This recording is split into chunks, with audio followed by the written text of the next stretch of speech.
السلام علیکم ورحمۃ اللہ وبرکاتہ نحمدہ ونصلی علی رسولہ الکریم اما بعد۔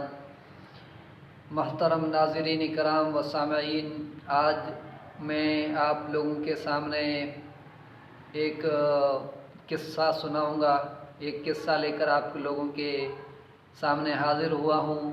امید کرتا ہوں اس قصے سے آپ لوگ اور میں انشاءاللہ مستفید ہوں گے۔ وہ قصہ انشاءاللہ تاریخی قصہ ہے اور مستفید ہوں گے، مستند قصہ ہے۔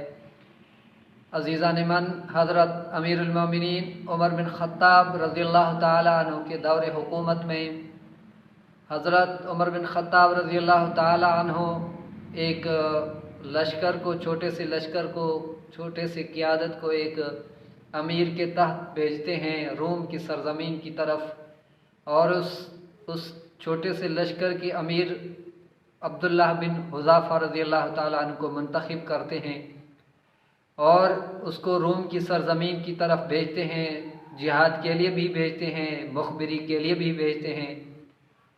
تو عبداللہ بن حذافہ رضی اللہ تعالیٰ عنہ اپنے ساتھیوں کے ساتھ جب جاتے ہیں، روم کی سرزمین پہنچتے ہیں تو وہاں رومی لشکر سے سامنا ہو جاتا ہے اور عبداللہ بن حذافہ رضی اللہ تعالیٰ عنہ گرفتار ہو جاتے ہیں۔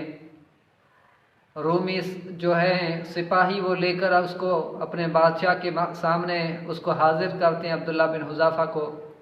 عبداللہ بن حذافہ رضی اللہ تعالیٰ عنہ سے وہ بات کرتا ہے، جو حکمران ہوتا ہے وہاں کا، جو رومی بادشاہ ہے، وہ بات کرتا ہے اور کہتا ہے کہ تو اپنے دین محمد جس پر تو قائم ہے اس کو چھوڑ دے، اس سے پھر جا، میں تجھے اپنی آدھی سلطنت دیتا ہوں۔ اس نے بہت سارے آفر کیے حضرت عبداللہ بن حذافہ رضی اللہ تعالیٰ عنہ کو، لیکن عبداللہ بن حذافہ رضی اللہ تعالیٰ عنہ نے انکار کر دیا اور منع کر دیا، صاف انکار کر دیا۔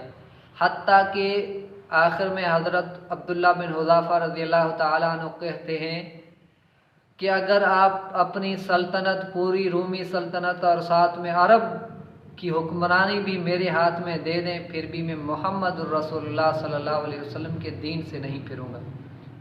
یہ تھا دین پر استقامت۔ رسول اللہ صلی اللہ علیہ وسلم کی تربیت کا نمونہ آپ دیکھیں، عبداللہ بن حذافہ کس طرح استقامت کے ساتھ ایک رومی بادشاہ اس کے سامنے کھڑے ہو کر استقامت کی بات کر رہے ہیں، استقامت سے جو ڈٹ کر سامنا کر رہے ہیں، بات کر رہے ہیں، جرت کے ساتھ، جرت مندی کے ساتھ بات کر رہے ہیں اور چیلنج کر رہے ہیں۔ عزیزان من، اس کو بہت تکلیفیں دی گئی، اذیتیں دی گئی، بہت تکلیفیں، بہت اذیت